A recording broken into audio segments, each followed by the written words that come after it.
नमस्कार विद्यार्थी मित्र मैत्रिणींनो, आपल्या अभ्यास मित्र या यूट्यूब चॅनलवर तुमच्या सर्वांचे स्वागत आहे. आपण इयत्ता 6वीच्या पाठ्यपुस्तकाचे विश्लेषण करत आहोत. यामधील हा दुसरा व्हिडिओ आहे.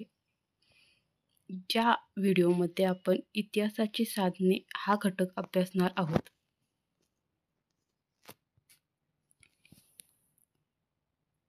आपल्या पूर्वजांनी वापरलेल्या अनेक वस्तू आजही अस्तित्वात आहेत. त्यांनी कोरून ठेवलेले विविध लेख आपल्याला सापडले आहेत. या साधनांच्या मदतीने आपल्याला इतिहास कळू शकतो. याशिवाय चालीरीती, परंपरा, लोककला, लोकसाहित्य, ऐतिहासिक कागदपत्रे यांच्या आधारे आपल्याला इतिहास कळतो. या सर्वांना इतिहासाची साधने म्हणतात.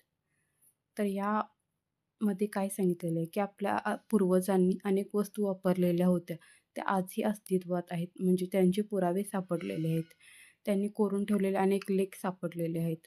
या साधनांच्या मदतीने आपल्याला काय कळतं, तर मागे काय घडलेलं आहे त्याचा इतिहास आपल्याला कळतो. याशिवाय त्या अनेक चालीरीती होत्या, परंपरा होत्या, लोककला, लोकसाहित्य, काही ऐतिहासिक कागदपत्रे होती.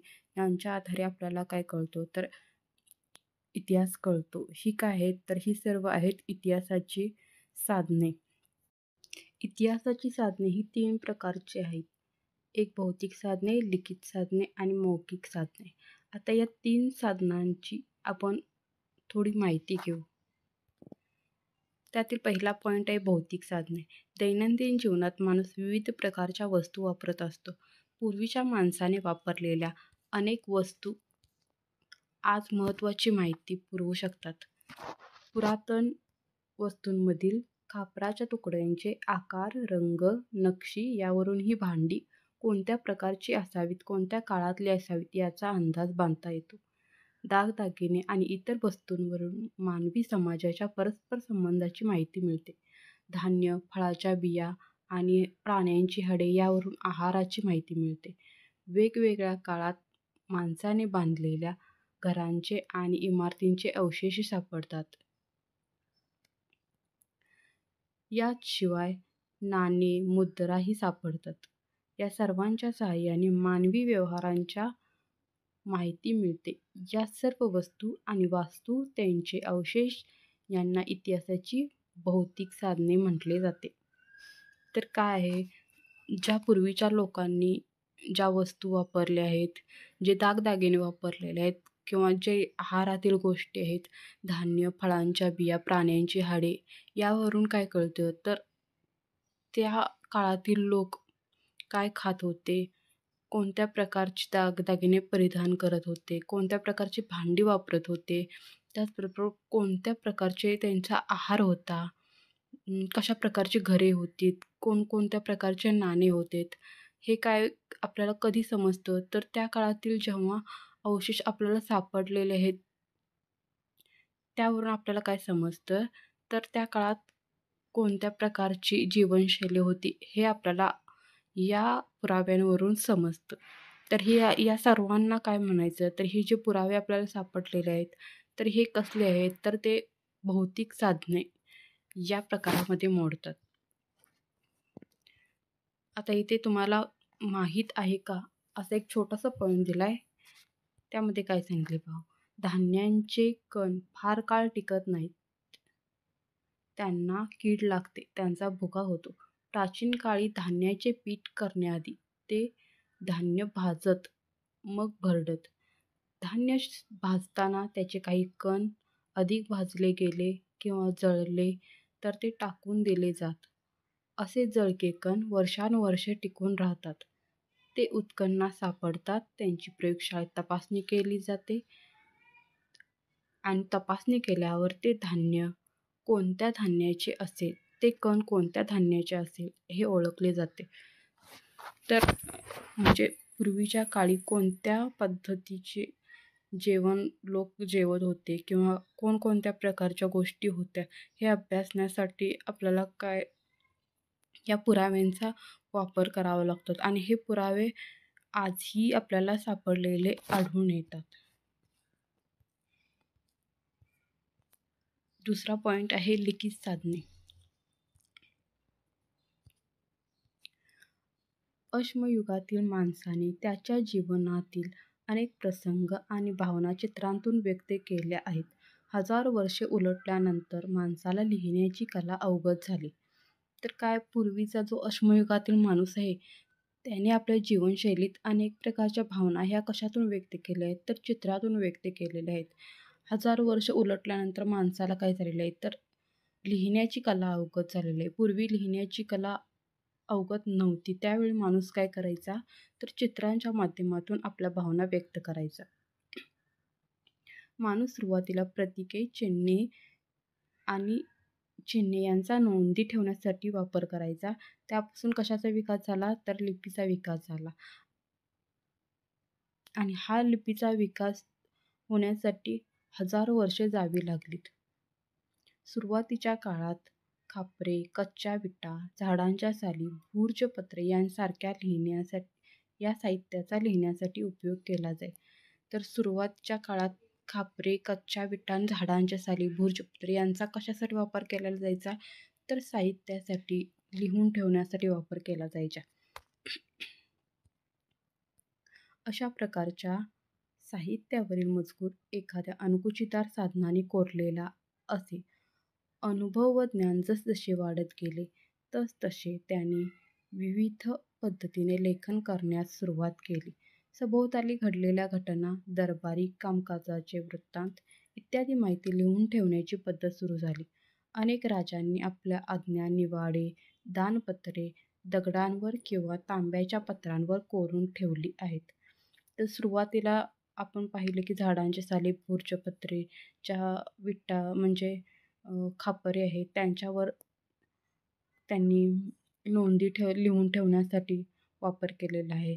त्याच्यावर नोंदी लिहून ठेवण्यासाठी त्यांनी कशाचा वापर केला आहे, तर अणकुचीदार साधने असतात, ज्यांना टोक असते धारदार, अशा टोकीच्या साहाय्याने त्यांनी त्या गोष्टींवर काय केलेलं आहे, तर आपल्याला जी माहिती साठवून ठेवायची आहे ती कोरून ठेवलेली आहे. जसजसे मानवाचे ज्ञान, अनुभव वाढत गेला तसतसे अनेक पद्धतींचा विकास होत गेला. लेखन करण्यास आणखीन चांगल्या पद्धतींचा वापर केला जाऊ लागला. सभोवताली घडलेल्या घटना, दरबारी कामकाजांचे वृत्तांत इत्यादी माहिती लिहून ठेवण्याची पद्धत सुरू झाली. अनेक राजांनी आपल्या काय केला, तर आज्ञा, जे निवाडे आहेत, दानपत्रे आहेत, ते दगडांवर किंवा तांब्याच्या पत्रांवर कोरून ठेवलेले आपणास पाहावयास मिळते. कालांतराने वाङ्मयाचे अनेक प्रकार निर्माण झाले. धार्मिक, सामाजिक स्वरूपाचे ग्रंथ, नाटके, काव्ये, प्रवास वर्णने तसेच शास्त्रीय विषयांवरील लेखन झाले. या साहित्यातून त्या त्या काळाचा इतिहास समजण्यास मदत होते. या सर्व साहित्याला इतिहासाची लिखित साधने असे म्हटले जाते.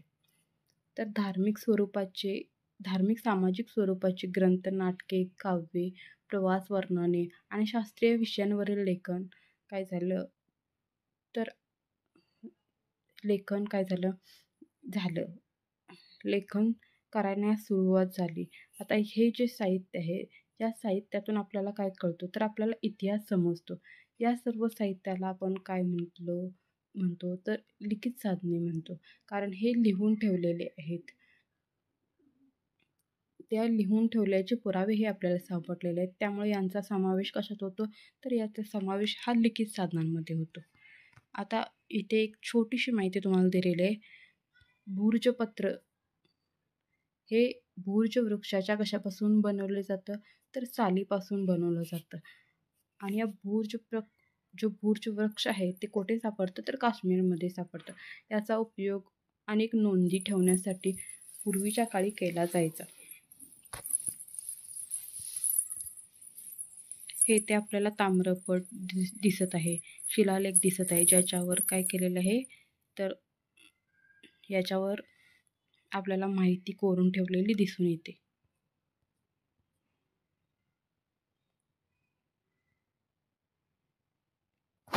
आता इथे साईडला तुम्हाला काही ॲक्टिव्हिटीज दिलेल्या आहेत, ज्या तुम्हाला म्हणजे विद्यार्थ्यांना त्या करून पाहायच्या आहेत.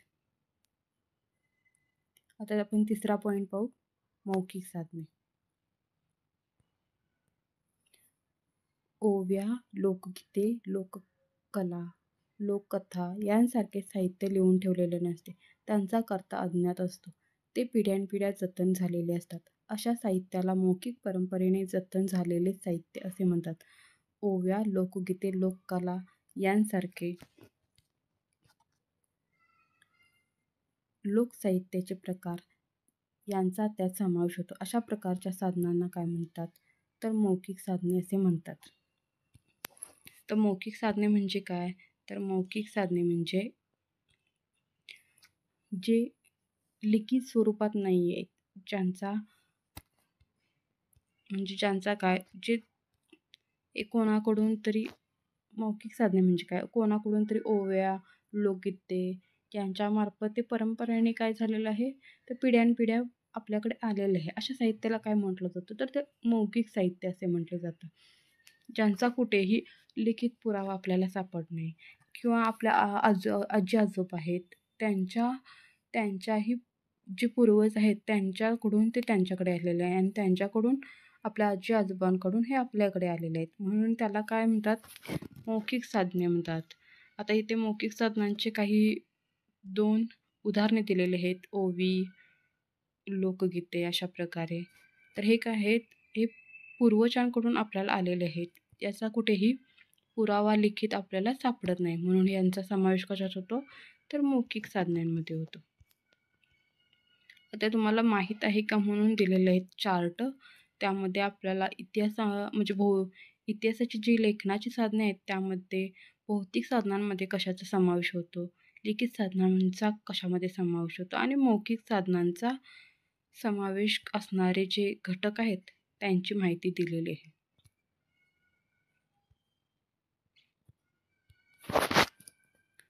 गृहचित्रे, मातीची भांडी, मातीची शिल्पे, मणी, रत्ने, दागदागिने, दगडी शिल्पे, धातूच्या वस्तू, नाणी, शस्त्रे, गुहा, घरे, स्तूप, लेणी, मंदिरे, चर्च, मशिदी, स्तंभ यांचा कशात समावेश होतो?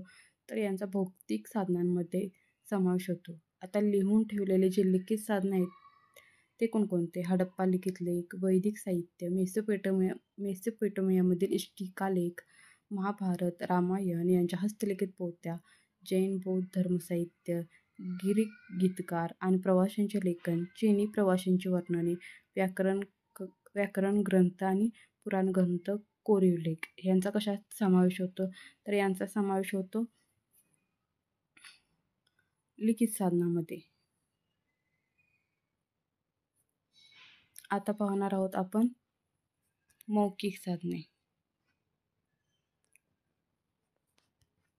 प्राचीन भारतातील मौखिक परंपरेने जपलेले वैदिक, बौद्ध आणि जैन साहित्य आता लिखित स्वरूपात उपलब्ध आहे. त्यांचे रूपांतर आता लिखित स्वरूपात झाले असले तरी त्याची पठणाची परंपरा अजूनही सुरू आहे. मौखिक स्वरूपातील त्या साहित्याचा उपयोग जेव्हा लिखित लेखनासाठी, इतिहास लेखनासाठी केला जातो तेव्हा त्याचा समावेश मौखिक साधनांमध्ये होतो. आता पुढचा पॉईंट अभ्यासू. पुढचा पॉईंट आहे प्राचीन भारताच्या इतिहासाची साधने. अश्मयुगातील काळापासून इसवी सनाच्या 8व्या शतकापर्यंतचा कालखंड हा भारताच्या इतिहासाचा प्राचीन कालखंड मानला जातो. म्हणजे अश्मयुगापासून इसवी सन 8व्या शतकापर्यंतच्या काळास भारताच्या इतिहासाचा प्राचीन कालखंड मानला जातो. भारतातील अश्मयुगाविषयीची माहिती पुरातत्त्वीय उत्खननातून मिळते. त्या काळात लिपीचा विकास झाला नव्हता. इसवी सन पूर्व 1500 पासून प्राचीन इतिहासाविषयीची माहिती वेदमांगोयातून मिळते. सुरुवातीस वेद हे लिखित नव्हते. ते मुखोद्गत करण्याचे तंत्र प्राचीन भारतीयांनी विकसित केले होते. कालांतराने वेदांचे लेखन झाले. वेद वाङ्मय व त्यानंतर लिहिले गेलेले साहित्य हे प्राचीन भारतीय इतिहासाचे एक महत्त्वाचे साधन आहे. तर काय होतं, पूर्वीचे अश्मयुगाविषयीची माहिती पुरातत्त्वीय उत्खननातून मिळाले त्यावेळी काय झालेला नव्हता, तर लिपीचा विकास झालेला नव्हता. लिपीचा विकास इसवी सन पूर्व 1500 पासूनच्या प्राचीन इतिहासाविषयीची माहिती कशातून मिळते आपल्याला, तर वाङ्मयातून मिळते. कारण सुरुवातीस वेद हे कसे नव्हते तर लिखित नव्हते. ते मुखाद्वारे म्हणजे एका व्यक्तीकडून दुसऱ्या व्यक्तीकडे मुखाद्वारे ते कसे झाले होते तर पुढे चालत आलेले होते. आणि ज्यावेळी लिपीचा विकास झाला म्हणजे माणूस प्रगत होऊ लागला, त्यावेळी त्या माणसाने काय केलं तर हे हे जे मुखाद्वारे आपण एका पिढीकडून दुसऱ्या पिढीकडे जाणाऱ्या ज्या गोष्टी आहेत त्या काय केल्या तर लिहून ठेवल्या गेल्या. आणि त्यामध्ये कशा-कशाचा समावेश होतो तर त्यामध्ये पहा, ब्राह्मण ग्रंथे, उपनिषदे, आरण्यके, रामायण, महाभारत ही महाकाव्ये, त्याचबरोबर जैन ग्रंथ, बौद्ध ग्रंथ, नाटके, काव्ये, शिलालेख, स्तंभालेख इत्यादींचा समावेश होतो. त्याचप्रमाणे पुरातत्त्वीय उत्खननात सापडलेल्या वस्तू, पुरातन वास्तू, नाणी अशा अनेक भौतिक साधनांच्या मदतीने आपल्याला प्राचीन भारताचा इतिहास हा काय चालतो तर समजतो.